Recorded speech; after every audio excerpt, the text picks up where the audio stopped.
All right, so this is Golf Podcast episode 38, and this time we got Joe Hallett talking to us from the East Coast, but otherwise a Vanderbilt Legends golf professional. Joe, thanks for coming on the podcast. It's been quite the journey trying to get your schedule to work, but you can't blame you for that. Look, You're a busy man. So just as far part, as your listeners and viewers know, you called me, I responded, and here I am. that's right. You were ready to rock. Oh. Yeah. Well, I do appreciate it. Let us know. Tell us a little bit about your background. How did you get to the point where you're just the busiest man in the world? Well, years and years and years ago, to shorten the story, I thought I could play this game, and I ended up going and trying to play in Canada. I didn't go over to the Asian tour. All my buddies went over there. Gosh almighty, I played every mini tour around the country, the Northeast tour, the Hogan tour when it first started. And I learned I was the equivalent of a really bad real estate agent. I made one decent check about 4 times a year, and the rest of it was... Gotcha. And I was going back to Q school for my third, or at that point, I think it was 4th trip, and one of the people who was my mentor in this, not only this game, but this business, a gentleman named Joe Lopez Jr., said, you're on the wrong side of this. You need to be teaching this game. You have a gift you've had the opportunity to work with these great instructors. You grew up with Bob Toski and Jimmy Ballard. You spent a couple summers with him, and you spent time with David Ledbetter. And he goes, the amount of knowledge you have, whether you've listened to them or not listened to them, is expansive, and you would probably be a pretty good instructor. And I kind of took that with a grain of salt. And then about a week before the 4th Q school, I went up to him and I said, were you serious about that instructor thing? And he goes, we have an office here and you can start tomorrow if you want to. And so one of those things led to a couple of other things, and that led me, and I spent most of my development years in the Central Florida area, kind of around the Ocala area. And then I went to work for PGA as their director of learning and performance, or director of instruction, down in the Port St. Lucie and West Palm Beach area with the headquarters.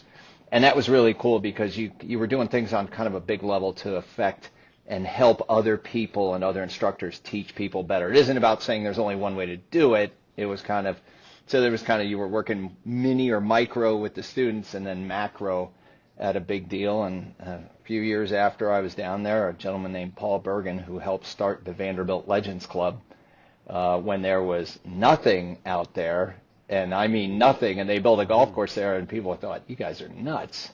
And he had me come up and said, we're going to design a teaching center. What would you do? He said, give us a couple of options, and I gave him option A and option B. And he said, which one do you like best? I said, well, option B is it's not only is it to the level of your club, but it's kind of something that you'll be able to move forward with. And he said, well, since we'll go with option B, but only if you'll stay here with us. And I was like, oh, you tricky son of a gun. And that led to that, and then a few phone calls from some different people, and ended up being out on the tour and working with a lot of the LPGA players. And it was funny, I was just chatting with one of the longtime players I've worked with. I've very humbled a young lady named Stacy Lewis, and we've been working together for 16 years, which is longer than my first marriage, to be honest with you. Sure. My second marriage will be a lot longer than that, but at the same point, an instructor and student relationship that lasts that long, sometimes it's having a decent instructor, sometimes it's having a good student, and that's opened the doors to a lot of other people, and just it keeps you young too. I mean, these are kids. I still feel like I'm a kid, but to watch them and the effort that they put into the game, and you got to put a little effort into yourself to keep up with them. So it's been neat, and it's Nick, as we talk, it's kind of getting towards the end of the year, and then they have their Tournament of Champions. There's like a $2 million bonus and a $2 million first prize. And this week at the Pelican at the Annika, if you get a hole-in-one, now you don't own the car, but I believe they give you a 2-year lease on a Lamborghini. So now I don't know where these girls are going to put their clubs. It's the only Lamborghini that's going to have a U-Haul behind it.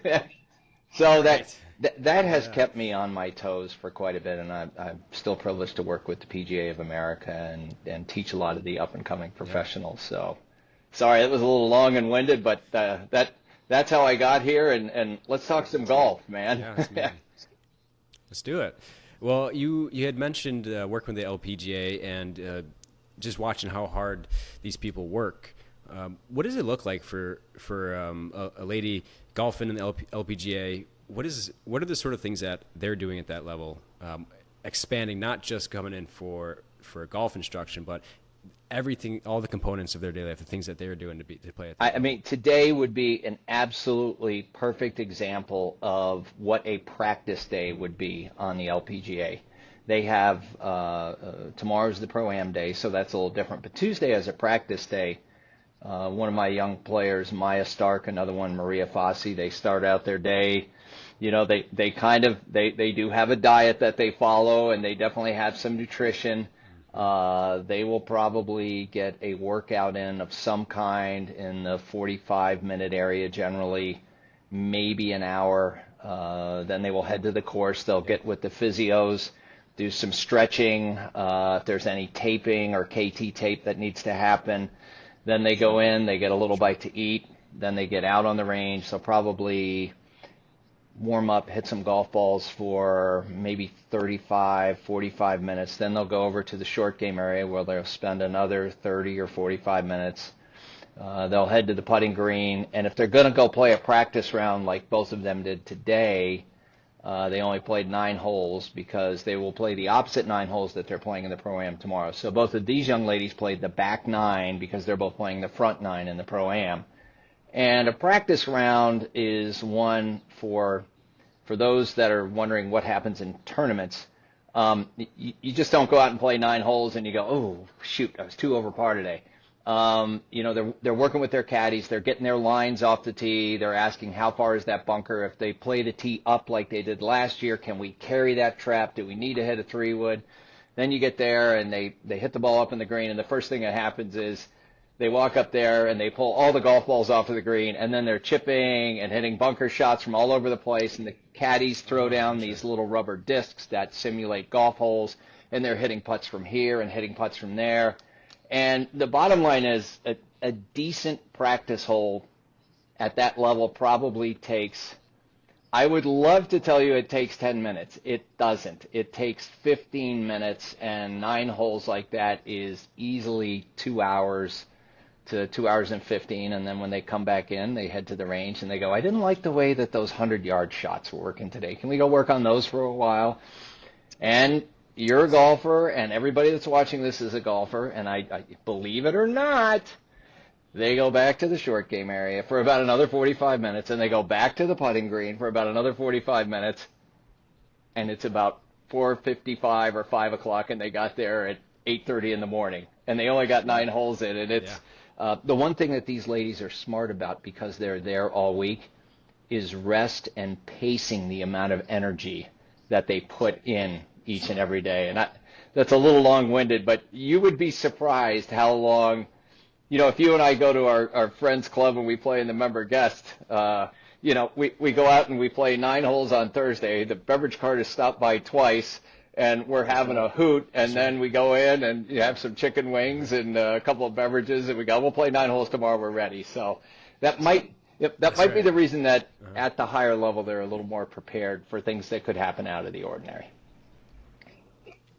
Yeah, that's good insight, just to see even if they're blazing through a hole, that they're still taking a step back and you know, playing it. Well, what if we didn't have this approach shot, or went a little bit differently? What do we need to know about this green if that pin placement's in a different spot? All right, on the day we play it, just taking the time to learn everything there is to learn about that hole. Meanwhile, myself, if I can just put a couple balls relatively straight and we're putting, I'm happy to get off that green as quickly as possible. But yeah, I mean, it makes sense, right? But that is still a long day, especially to come back and forth. In terms of that volume of, you know, we're getting to the club and you're golfing for that long. You're spending a lot of time in short game with shorter clubs, where you're a little bit bent over more. What are you noticing, and what have you noticed over the years in terms of pain, discomfort? What are the big things for you that you've seen from your side as the things that are holding people back or tend to pop up the most often in terms of pain? If I had to kind of organize this in a way of Pain is usually a result of at a higher level, and you can draw that down to our level. But when you see pain out there, there's only one or two things that have happened. One is they have ignored something for quite some time. My shoulder's a little stiff, I'm not worried about it. Or, God, I got this pain on the inside of my elbow. It'll go away, all right? And let me tell you, that's it, in the Monty Python movie, that's not a guy-gal thing. That's an athlete thing. It'll go away. I'll power through it. Right. Rub some dirt on it, right? And so it's either that or they have tried something new in their swing and a different kind of movement, and they're moving their body in a way that, as great of an athlete as they are, maybe it hasn't stretched that way before, maybe it hasn't tightened that way before. So it's usually either something that's been lingering or something that's like, oh, man, I'm not going to blame YouTube for anything, but at some point, even players have gone, Sure. Here, I saw this thing on YouTube about how to gain 20 yards off the tee by putting your shoes on opposite feet, you know, and it's like, my ankles are killing me. Well, no kidding, man. But their level, and I'm going to give a great kind of a shout out to the LPGA players, because they would like distance, you would like distance, I want distance, we all want distance, and if between the PGA Tour and the LPGA may do it a smarter way, because the last step they would ever do is try to swing out of their shoes at it. They will look at different forms of training. They're never going to do anything to push their body beyond what their body can do. And having worked with players who are a little bit later in their career, they go, I'm not going to hit it as far as they are, but I'm going to outsmart them. And I know I can outsmart them. I'm going to outplay them from 100 yards in. I'm going to outputt them. But their management of pain and the levels of pain that come about, the levels don't get that high because they train so hard. They really do. But if something shows up, they've ignored something for quite a while. And that, in very serious, that's why those PGA Tour players and LPGA Tour players are like, God, they have a whole team of people. You need that physio there, because they can physically put a thumb on you or put some knuckles on your back and go, what is going on in here? Because they might feel it before you even know what's going on. That's your expertise over there, is to make them play pain-free. That's right. Yeah, well said. Absolutely. Yeah. Again, what I like to do, and I've mentioned on this multiple podcasts, but the way I communicate with golf professionals is I try to give you guys blank canvases. So that's in two ways, right? So one is just a golfer that it doesn't have pain, right? So you can ask them to do things, or maybe in your level where maybe you're structuring a day's worth of work, and you can be confident that you can focus on the technical aspects of that work and not have to work around pain and discomfort. And then two is not just directly working on pain, but working on the functional areas around the painful joint, or just the whole kind of body in general. Is where are the deficiencies that will pop up and create pain, either at that spot or at spots around it later on, so, or even at the same time. So that's that degree of getting the whole body in check so that they can spend a day with you and be okay. You know, I love what you just said there, giving us a blank canvas, because to me that is what the best physios, the best chiropractors, the best ART special, I mean, whatever your specialty might be, it's always one of, you look and you go, man, I would love for my player to be able to get, you know, just 4 more inches of shoulder turn. And so the first, and I'll share a story here, but the first thing is, I need to be able to look at someone like you and go, they can't do it now. Will they be able to do it, or can they do it? And you can look at their body and go, there's a limitation here, and odds are you're not going to get that. And if we try and go over that, then they're in pain. That affects all the game. And then it comes back to me on the teaching side, where we kind of sit down and go, this is what your body's going to give us. And I know you want to get more yardage, but we can do it this way rather than putting you in jeopardy. I will share something very, very neat, and it is a bit emotional. But Stacy Lewis, who I've worked with forever, is a young lady who had scoliosis when she was a kid. She spent 6.5 years in a back brace. And to this day, she has a rod and 5 screws in her back. And it was always her physio he would always laugh. He goes, she's way more flexible one direction and way less flexible the other direction. And we're kind of stuck with that. But same term you used is, I'll try and get you a blank canvas and let's draw up and see what we can use. And to be able to see that and know that there's a player like her, I've heard her say it before, if she had an hour, would she go to the range or would she go to the gym? She'd go to the gym because she has to make her body function. And I from your side of the ball a little bit, that's something I think you're over there and you'd be cheerleading and go, did everybody hear that? That's more important than going out and trying to hit the drives and hit the picker on the range parked at the other end. Right. It really is, isn't it? Sure. Yeah, oh yeah, definitely. That component has to be there.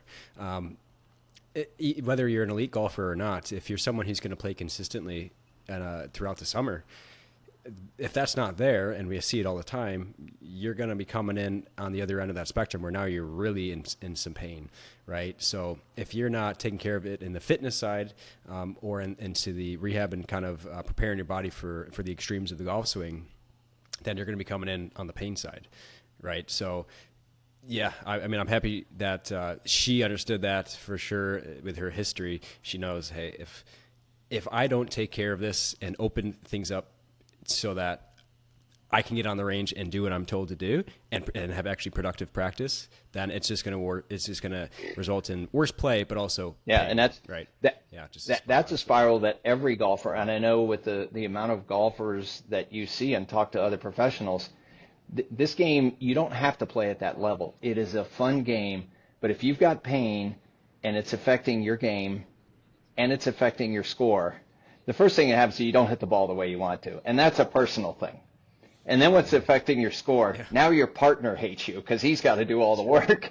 And you're like, this is the worst game in the world. I don't play the way I want to. I'm pissing my best friend off over here. Why am I going to play it? And, man, we want you to stick in the game, so pay attention to what's going on first before you even get to the tee.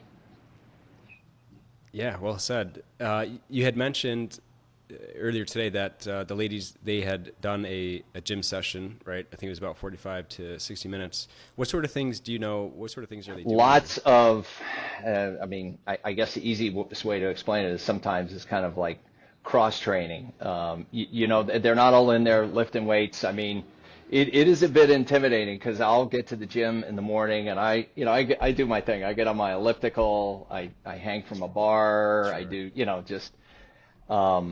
but box jumps, I see all kinds of things with sliders and being able to kind of hold plank positions, anything that could stabilize the core to make your core really, really solid, and a lot of coordination type. It's some of the most interesting stuff you see where you're like, dude, you don't even have to have a lot of weight to do that. That looks impossible, okay? They're doing an overhead press with their right hand, and they're standing on their left leg only, and then they're dropping it down, and then they're pushing both out this way, and then they're switching legs, and it's, the golf swing itself, and I am speaking out of context here, but I know in a good swing and in a bad swing, there's a whole bunch of stuff going a whole bunch of different directions, and hopefully it's at the same time. That produces a good shot. You got arms going here, you got a hip going there, you got a back that's supposed to be staying the way it is. If you're Scotty Scheffler's feet, you have some ankles that are doing no matter what's happening. Sure. Now, if it's all happening at the same time, that's wonderful. If it's not happening at the same time, that's what 99% of us do when you go, Frank, give me another ball. I get a mulligan on this hole, right? Yeah. That's right. Yeah, even fractions of a second. But yeah, and when I have patients or clients that I'm working with, again, whether they're dealing with pain or we're working on just maybe biomechanics or a motor pattern thing in the office where, again, we're just trying to improve first and foremost their ability to create motion, human movement, right?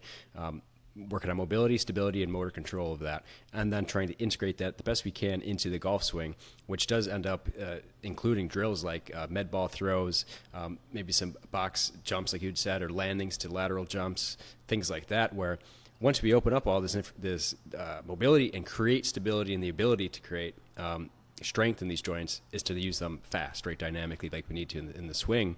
but we'll do a lot of our work on the ground without any external resistance. And people this morning just shaking, right?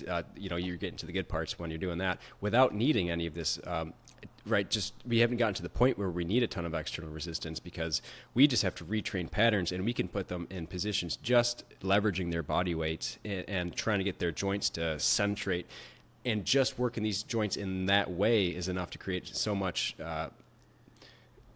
just to perturb the system so much that we get these fasciculations, this shaking, and patients that are just cooking their shoulders, their hips, right? Whatever it is, their core. It doesn't take much if you do it the right way. It's that to me, and I've always kind of used myself a little bit as a guinea pig, but to what you're saying and doing some simple things like laying on the ground and literally having, when I was at PGA, David Donatucci was our director of performance, and David was kind of out there when TPI started with Dave Phillips and Greg Rose and those guys.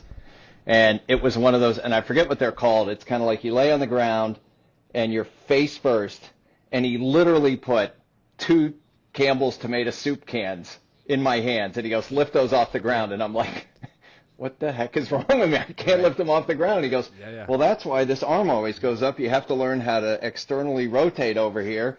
And it's got to, and the shaking that would start, and I'm like, even as a guy, you're like, oh, come on, man. It's 2 cans of soup. Did you take the soup out and put lead in here? And it's a prank, but is that kind of like waking for the average golfer? Is it waking their body up so it can do other things?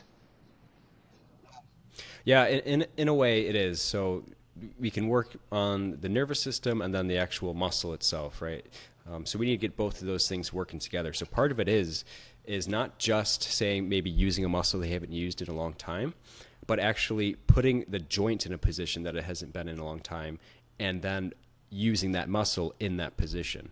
So you're essentially using muscles, but in the way that they were maybe first designed to be used, right? So like an idea like those rotator cuff muscles that you were just working on, where you're face down and you're trying to externally rotate the shoulder. Well, they're putting you in a position where you're just about at your max external rotation already, and then asking you to lift from there. And if you do it the right way, and we can create maybe a shoulder joint that's, like I said, centrated, and there's other techniques we can use to do that, and then ask you to do that, now we're going to get those muscles in a position that we really like, and now we're telling them, create external rotation from this position. So we're working at end range, and that's doing both, getting you comfortable at end range. That's a nervous system thing for sure. And then 2, getting that muscle to work and be strong at that end range, right? And that's working directly on the muscle. So it's a little bit of both. A lot of times those fasciculations, those shakings is like we need to spend some time here and get that nervous system comfortable doing that task in that position. And it's fun for me to watch. You're a bit of a sadist, but yes. Potentially. It is. But the buy-in after that is it's great. People see it. Like you had kind of had that moment. You're like, how is this so difficult? And it's like, we can create so much improvement. The more difficult it is, that means we can get that to be so much better.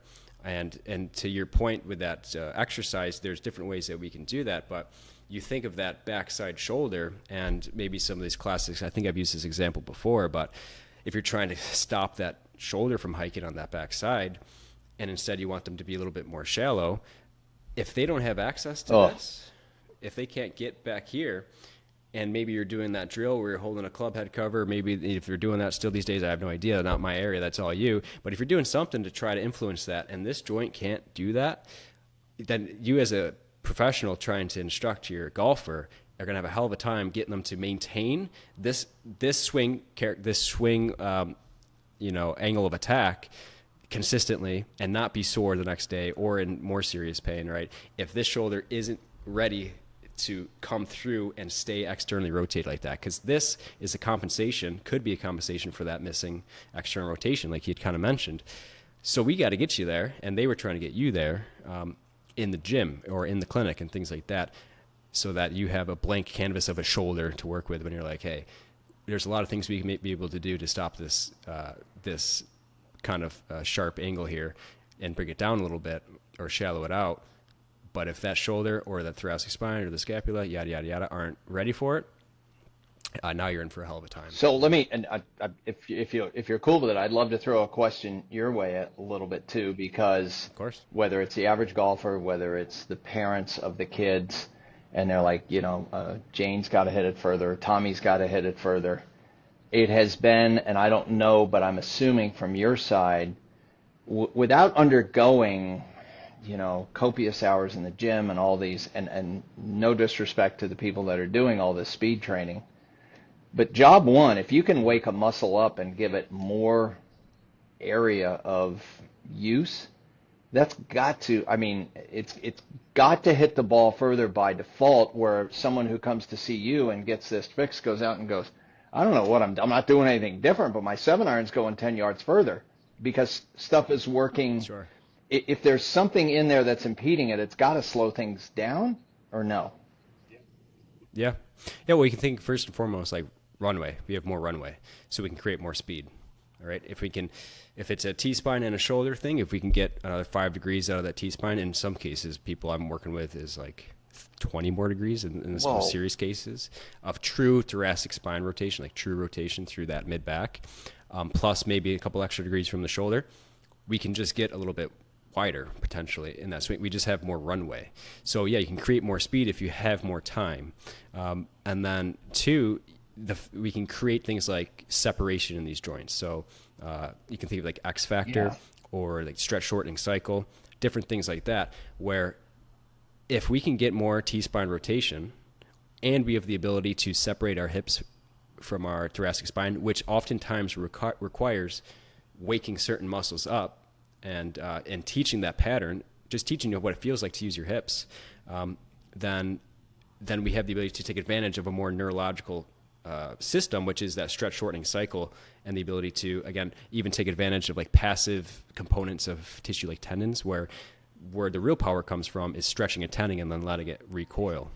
So in both cases, we can create speed just by working on it in the gym. Now, it often really does come down to, because a big issue for me that I work on is we can create so much improvement in these table tasks. We can go and we can say, hey, this looks better, but where I always make sure to take things further is just start getting them to do it in a golf-like motion. Again, not working on any specific characteristics, because people will have improved motion, go to the range and not use it because they don't know what it feels like. So the last component is to get them to feel what it's like to use your body in your new body, right? To use your new body. Hey, they'll go to the top of their backswing and say, go a little bit further. And they're like, I can't. And they do it. And then they do it. And they're like, oh, there's more. It's like, yeah, that's what we've been working on. Remember to use it. Now, the sequencing, things tend to change. When you have more runway, you have more, the timing of things tend to change, right? It's very, minute and specific, but again, they have the potential. Sometimes people just figure it out. Other times they need, just some instruction to get things kind of sequenced back in and work on whatever cueing and positions they need to work on. Yeah, that's fascinating, and I love that idea that they have to do some golf-like movements, because they have this new, it's like walking out with like the 15th club or a special ingredient and go, I'll just put that over here, I probably won't use it. And you're like, man, this is what you just worked on. You worked to be able to do this. That's the fun part of the treatment plans. And I honestly think that the avenue of going there first, again, people that hit the ball further and maintain control of that golf ball seem to have a very specific route that they go on. And the first things being first is, can my body do a little bit more?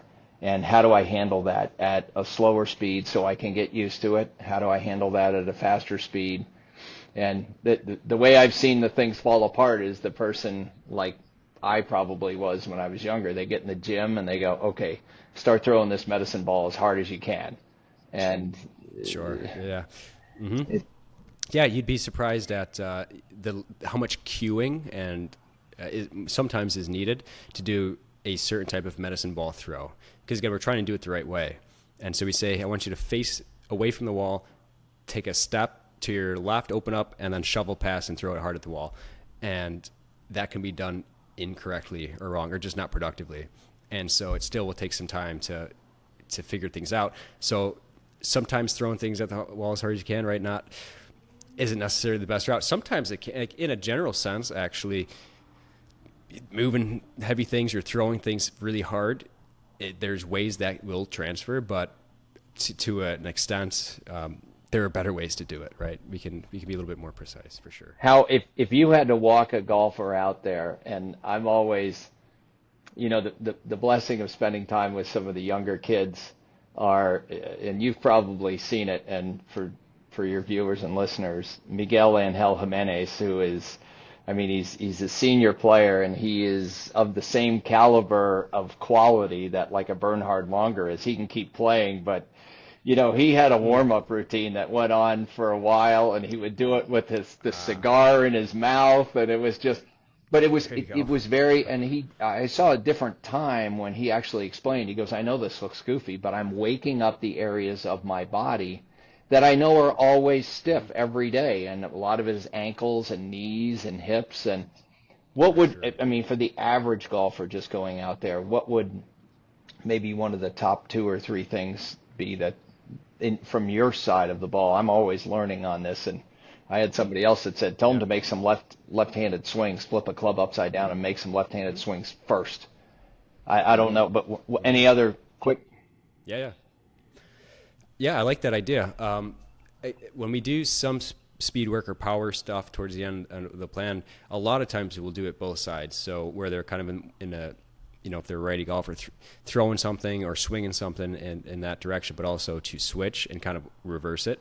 The science says that it transfers, that those motor patterns will transfer, and you'll actually improve your ability to create benefits from that. But so I do like that, swinging the club lefty, getting that other side of the body involved. Really good for just joint longevity too. But some things that you're kind of limited, in your golf shoes and you're ready to go out and play, and there's people watching, you don't want anything done. But if we can work on anything that is helping to cue that separation of trunk and pelvis. So you could do a really simple drill where maybe you just got your driver and you're kind of in a golf position a little bit, and you're just holding the driver with your hands out in front of you, and it's on the ground. You're just using it for a little bit of stability, and you're just twisting your hips from left to right, using the club to help keep your trunk down, right? It's a simple thing. Take that to the next level, bring that club, angle it down and away from you, and go into the full of your backswing. And then from there, try to take your hips, which is they're all twisted to the right if you're a golfer, and then just bring your hips and your knees back to the center, like a knees to center, but don't let your trunk come along for the ride.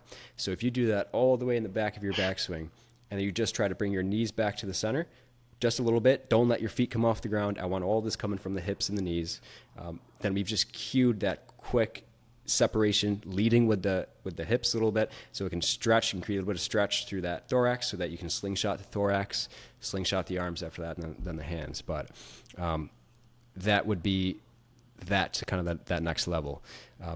That's, again, that could be a difficult drill sometimes, and you have to cue through it for people that really struggle with that separation, that pelvic rotation.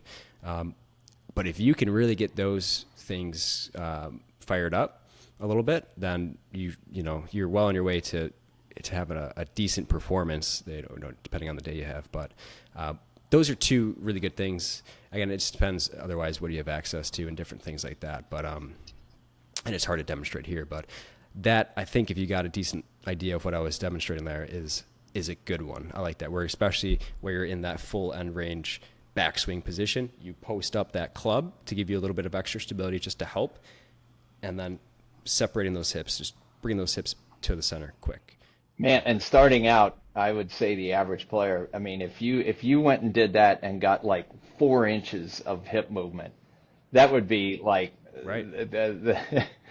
That's like hallelujah in church. I mean, don't be surprised if you kind of go, man, my belt buckle moved about 1/4 of an inch, but that's a start, right? And that's waking up that area. Yes. Because that is, from my side of the ball, you hear it all the time, and there's different terms for it, but that's the transition of the golf swing. Physically, that is hopefully what happens in the body. When you hear it from your buddies that you're out playing golf with, you're like, Frank, that swing, that was so fast from the top. Whatever you want to call it. Well, the reason it was fast is because there was no separation. You started turning and everything just got thrown with it. So that's it. One of the other things that I've learned through, it's funny, I've learned it through both a physio and I learned it through Vision 54, which is Pia Nilsson and Lynn Marriott, and they're more of the mental coaches of the game. They had a wonderful player for many, many years on the LPGA. She retired, Ai Miyazato. But when she went to the range, after she putted, she would tee up drivers. Those were her first shots. And she would take a full swing, and I am telling you that a full swing driver for on her first 3 or 4 shots would probably go anywhere from 17 to 22 yards. She would swing so slow. And I asked her one time, and she goes, well, my physio says that's important to do so that little by little my body has time to wake up. And instead of just hitting little short pitch shots, this is going to wake my whole body up, where when I'm starting with short pitch shots, things get a little faster and then they get longer. Here, as long as I go slow, my body has time to, it's sending those messages. And it's going, okay, there we are. There's the backswing. And from Pia and Lynn's side, it was like you never want your body to move faster than your brain can think. And it's kind of, you could see it. Yeah. And she was such a quality player and such a Hall of Fame player for so many years. And on the other side of it, I would always be over there on the putting green, and I would see one of the players come over and they'd go, when I goes to the range, get the spot right next to her. I love her tempo with her driver. They had no idea why she was hitting it, and she was just like, sure, I love hitting balls next to you with that super slow motion driver swing. And that was, so there was a physical and a mental secret to it. And if you can wake up your mind and your body before you go play, your mind might not need to be awake. That's what a good caddy is for when you're out there. You just do what you do, right? Fair enough. Yeah. No, the mind, the brain, it obviously plays a big role. And there's a lot of experts that are coming out now that are really honing in on that aspect of it too, that you can get some serious coaching and help through. So, every component I think is being touched on now, and you're probably seeing it at the professional level, just the team around these golfers to address every little component possible so that they go out there and spend 8 hours on the golf course and then do it again the next day and feel okay. But yeah, it takes a village for sure.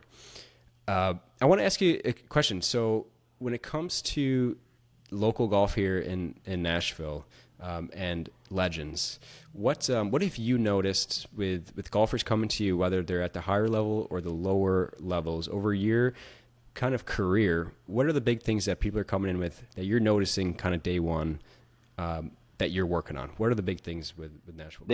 If I had to peg something, and whether I'm chatting with you or chatting with some of the assistant professionals or the young PGA associates going through, I take a huge look at what the core of the body is doing. And I would say a couple of things, and you'll probably get a chuckle out of this. And as you've been speaking, I've been writing some notes down here on, some of the things you've said, giving us a blank canvas being one of them. But when I see super athletes, and by super athletes, I mean the guys that might have played college football or college baseball, sure, and kind of that 35 to 45 range in really good physical shape. And they think they're making a shoulder turn. Their shoulders aren't turning at all. And I know you see it when you get in there and someone goes, yeah, show me your shoulder turn. And you're like, dude, you haven't turned your shoulders at all, but you have turned your legs, your hips, your sternum. You've turned everything but your shoulders. So that separation is huge in the beginning, because the ability to know how much you physically could turn your shoulders. But when you think you're turning your shoulders and really you're turning the rest of your body, this is, I know there's a little bit of a video with this, but if you're just an average golfer and you're sitting up there and you feel like you're turning your shoulders, but really you've turned your whole body, guess what?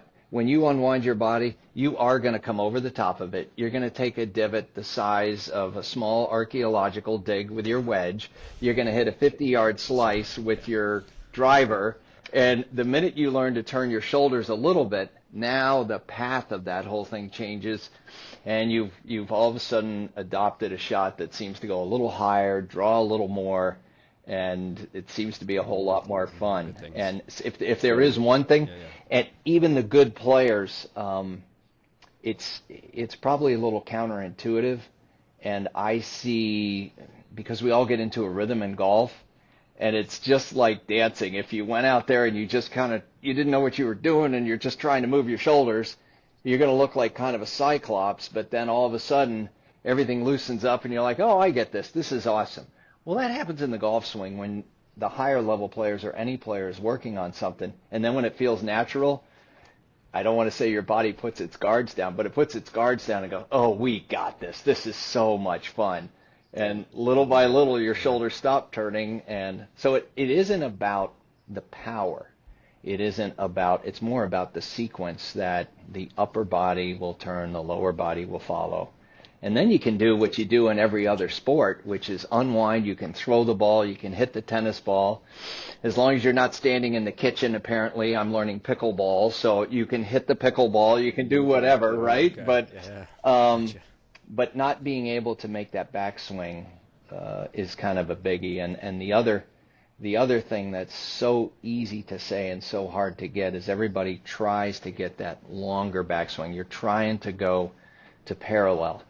Tiger Woods, when he worked with Butch, when he worked with Hank Haney, even when he worked with Foley and Chris Como, he played his best golf at about, I always called it 7/8. It wasn't a full swing, but it was further than 3/4. And right there, and the reason I'm telling you this is because I think a lot of golfers go, I got to get it right to parallel. And they stand up there and they are John Smith or Jane Doe, the golfer.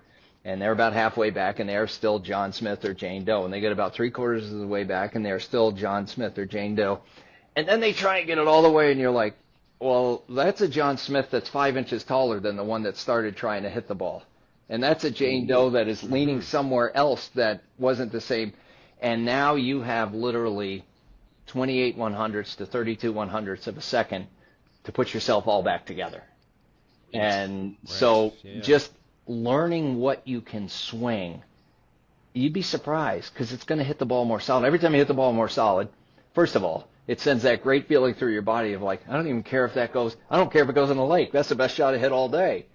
So you get that, but the more solid you hit it, the more consistent you get. And it isn't about shortening your swing. It's about finding out where is the end of your swing.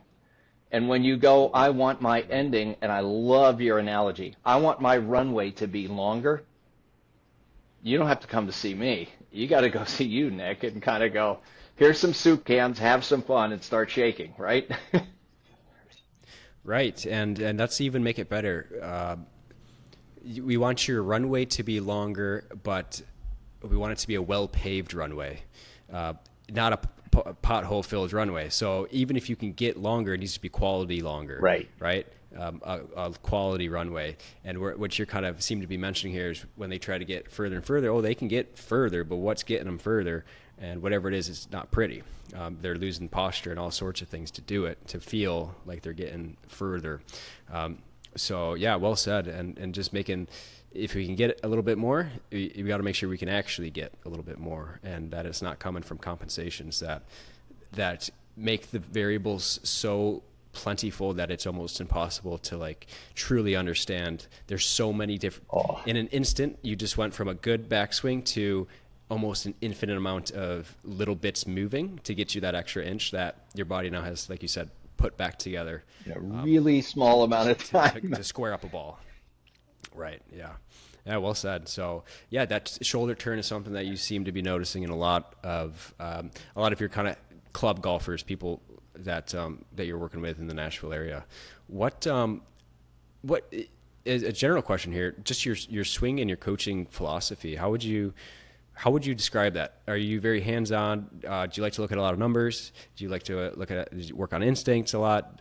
Environmental stuff? What is your philosophy? It's funny. I spent a couple hours today walking around with Maria Fossey, and Maria's got her foresight with her on every swing and every shot. And every once in a while, we might look at some numbers, and she'll ask me a question, and then she's just so funny. And she and her caddy, and she'll look at me and she'll go, Senor Jose, how do I make that number change? Because I don't like where it's going. Sure. The spin keeps getting more. And I'm way much more of a hands-on coach.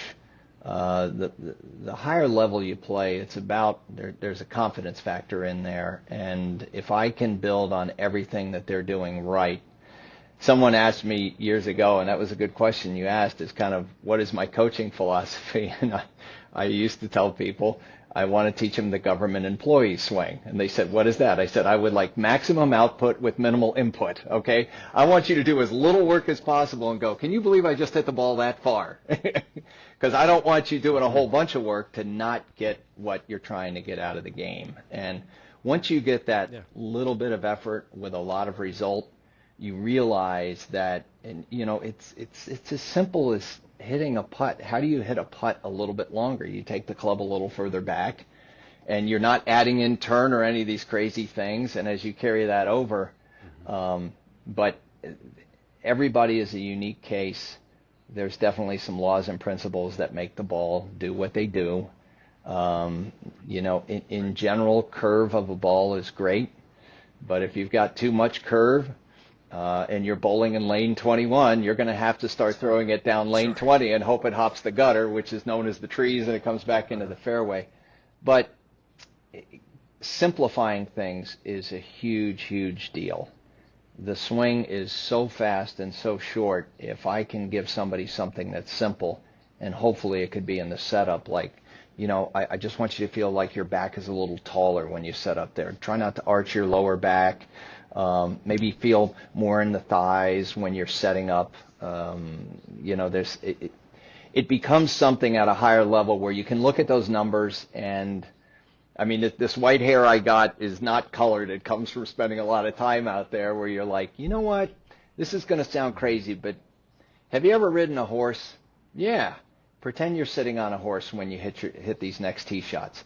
And all of a sudden now they've activated their core, they've activated the outside of their hips. So now everything is more under control. Yeah. And it's hanging around people that are way smarter than me and talking to someone like you who's way smarter on the body function than me and going, what's something I could throw at this person other than saying, you know, you really need to flex your IT bands on this. And they're like, what is my IT band? Sure. You know, well, so having the ability to turn that number into a thought or a feel, and it's something they go play with, and it's not a technical. It's the greatest compliment you can get from a player is when they look at you and they go, I can do that. That makes sense. And you're like, perfect. Mm-hmm. And it's, you know, it's, what are you trying to do? I'm trying to screw the light bulb into the ground. Years ago, Lizette Salas started working, and she would always, her right heel would come up. And I was like, I've seen you out to dinner before. You love wine, don't you? And she said, yes. And I had gone into player dining, and I got some grapes. And I go, well, we're going to make some wine. And I had her put her heel off of the ground a little bit on the right shoe.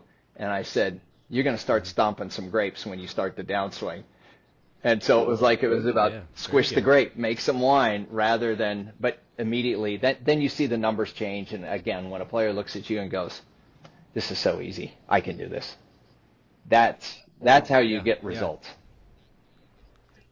Very good. I like that. Those certain cues, some of them, that's the gold, right? When you can find those things that you can make an input on a very complicated system that is the human body, the nervous system, and the musculoskeletal system, and the orientation of all those things together with a short sentence like a picture, like imagine you're riding a horse, which again, that's the magic of it, where you're doing so many things with that short phrase so effectively. It's the idea of external cueing, which I've talked about before on here, but anytime you try to bring things to internal, if you do say things like, God, the worst thing you can say is do this with this muscle, right? Because first of all, if they even know what that muscle is, but to bring the attention so finely back into the body like that, sometimes it's necessary, especially on the rehab space, but we always got to work out of that as quickly as possible. But to take that and bring it externally, everything improves, right? So the famous example is like a bench press, where you don't tell them to flex, your pecs harder to raise the bench press, but instead think like punch the ceiling or punch a hole through the ceiling. And the studies show the muscle activation, everything that you're trying to achieve goes up. Force output, everything goes up when you bring that the cueing externally. And so the fact that golf coaches and swing instructors, right, you have to manipulate something so complicated like a golf swing, and those terms, those short phrases are the gold from the way that I'm learning to make those things happen without just making someone a head case trying to think about all the different bits and pieces that are moving around. What you're on and what you've discussed, and I've been privy to some of the studies that have come out of Bob Christina and Eric Alpenfels with Performance Matters at Pinehurst. And they have internal cues versus external cues. And the reason they started studying that is because they saw how it was working in other sports, and it's whether it's trying to, throw a baseball and you're like, okay, you really got to feel like your elbow is driving here if you're going to throw the curveball. And it's all of a sudden when they started telling the guy, take your forefinger and make sure it ends upside down, they got that. The further it got away from the internal part of the body, and then they ran this study on golf. And, it's literally like ring the bell to the side before you ring the bell to the top. And all of a sudden the changes they would make would be so much faster. And in a way, they become surmountable and fun challenges for your brain where, you're like, all I got to do is ring the bell twice. If I only ring it once, then I know I lifted the club up too soon. I got to go ding and dong, whatever it is. Sure. Yeah. Nice. Yeah. And then all they have to think about is ding, ding, then dong. And that's all they think about in their head. And they see results. So yeah, I like the way you kind of described that philosophy, and yeah, I'm sure it does the trick for you, but it makes a lot of sense in my eyes from the way that I'm. And if it works in other sports, that's usually the validation of things. Does a strong core work in golf? Yeah. Yes, it also happens to help in tennis. It also happens to help in 18 other sports. Yeah, and in the rehab side, same thing. If you want to change patterns and to work externally as quickly as possible is always better. All right, well, Joe, a couple quick questions here before we finish up. You had a big, long day. I want to ask you, when it comes to local Nashville courses here and your own golfing, what are some holes that you've noticed kind of have your number around local Nashville courses? Maybe we'll start with Legends, and then if there are any other holes notoriously around here that really give you some trouble. If anybody has played the Legends Club, they will tell you that the 10th hole, I think one year the PGA section ran a thing of like the 10 hardest golf holes in Tennessee. And those would have been based out of section tournaments and scores. And the 10th hole at the South Course of the Legends Club is one where it's a very limited driving distance because you can't. Gordon Sargent can carry the water, okay? For those of you who don't know who Gordon Sargent is, he is a great young man who plays for Vanderbilt, who is staying in school even though he has status on the tour. But he hits it prodigious miles. But the reason I'm saying number 10 is because you're limited as to how far you can hit it. And, joy of all joys, you're going to have something in the neighborhood of 190-yard shot in over water now. And so you get a chance off the tee to not hit your driver and maybe hit your hybrid. And then you get a chance to hit your long iron, which if you start on that hole, those are the two shots you haven't hit on the practice range. And if it's your 10th hole, you don't mind hitting those two shots. You just don't want to hit them back to back. And one of my favorite holes, and I want to say it's over at the Golf Club of Tennessee, and I'm really bad, and I'm sorry I can't remember the number of it. But when you drive in, there is you just look to the right, and there is this beautiful par 3, and you're like, I can't wait to play that. And then you play it, and you go, I'm not going to have a problem driving past it on the way out of the golf course. It's just Fair one of enough. those beautiful Yeah. holes, and you're like, I should hit a good shot here. I should. It's just so pretty. But yeah, those are a Hmm. couple of them that tend to get under my goat a little bit. But that's what makes the game fun. I see. Uh-huh. Yeah, and I've heard the first hole there at NGAC it can be tough too and gives a lot of people trouble. But the what is it about your shot that or your game? Is there one consistent thing, or are you at the point where on any given day you're feeling pretty dang good and there's not a lot going on, or is there one thing throughout your career has always been your miss? You know what? I've always been a fairly good driver of the golf ball, and I will tell you that that does make the game a lot easier when you're not having to try and play smart to make par. So for those of you out there that are not a good driver of the golf ball, it has nothing to do with distance, but I would tell you this much. Learn one shape, whether it's a fade or a draw, and learn that shape and live with it. I have a Corn Ferry player I worked with who's one of the best ball strikers I've ever seen, and he is going into this next year, and he's going, I only have two shots. It's straight or a fade.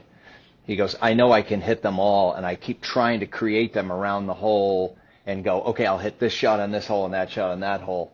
And he goes, if I started looking back to see what I could do, had I just hit it straight or had a fade, he said, because you got this recipe, and it's like, I got vanilla cake, and I got vanilla cake with chocolate chips. Now I can throw some seasoning in there, and he's like, a little bit of draw, a lot of draw.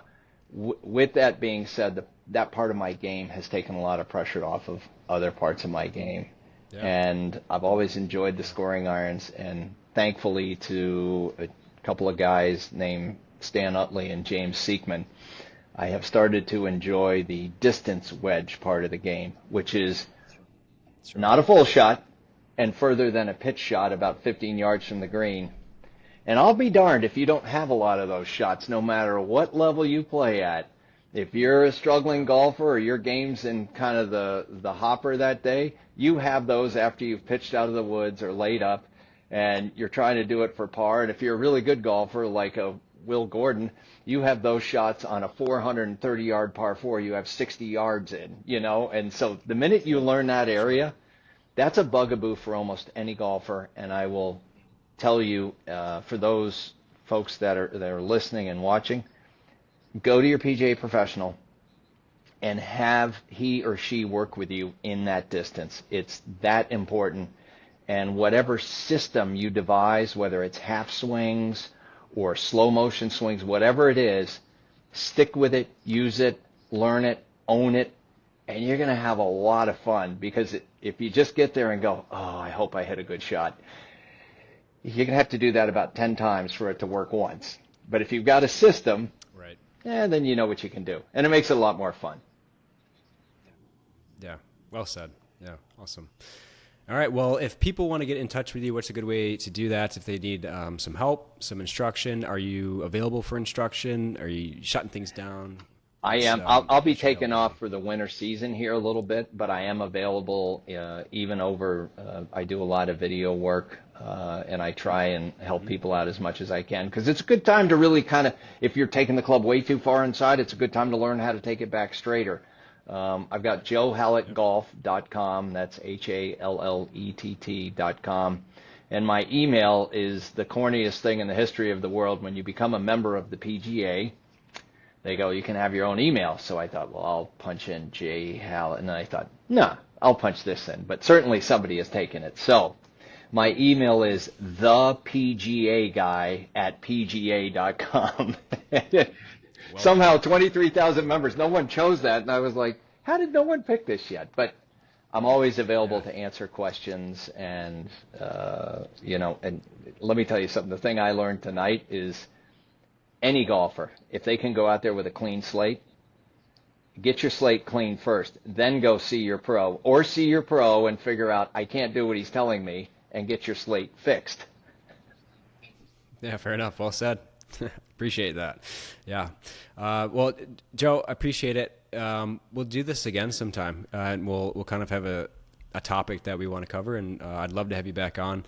Maybe we'll hit some balls and or do something on the course even, and just have some fun with it. But we'll definitely have you back on. You've been a great time. That's awesome. This has been a blast, and I do apologize to you in front of your viewers and listeners for taking, I don't know, maybe 27 emails for me to go, dude, I'm so washed out today, I can't do this, but we'll make it happen faster next time. This has been a blast. Yeah. No problem. Really appreciate it. Thanks again, Joe.